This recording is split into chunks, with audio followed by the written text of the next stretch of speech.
Des Allemands, moi j'en ai tué 2. Et les 2 que j'ai tués, c'était de leur faute.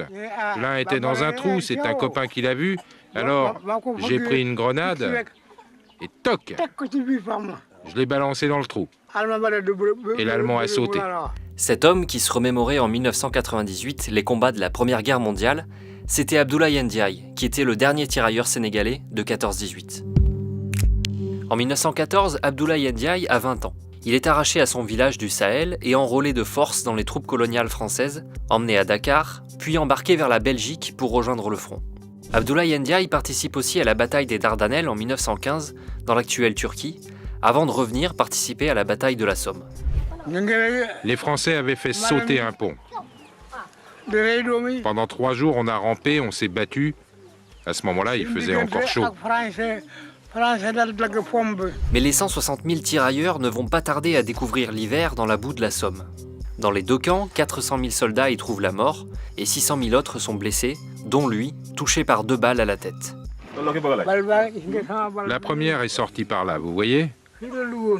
Elle m'avait frappé là.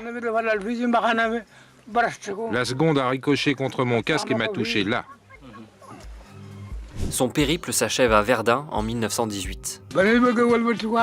Un jour, on devait remonter au front. Tout à coup, un clairon sonne et quelqu'un crie « La guerre est finie !» La guerre finie, la guerre finie. Les officiers étaient contents, ils s'embrassaient, ils disaient « Ça, c'est bien !»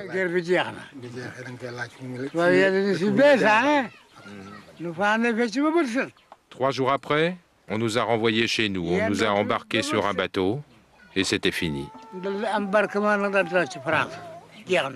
Abdoulaye Ndiaye retourne dans son village à 200 km de Dakar, sans pension de guerre. Il découvrira qu'il aura droit à une compensation 30 ans plus tard, après le retour des tirailleurs de la Seconde Guerre mondiale.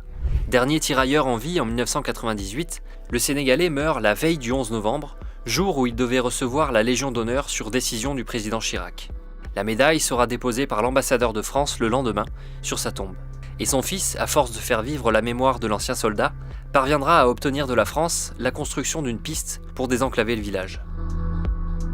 Mais la guerre, j'y repense encore, tous les jours. La nuit, souvent, je rêve que je suis en train de me battre.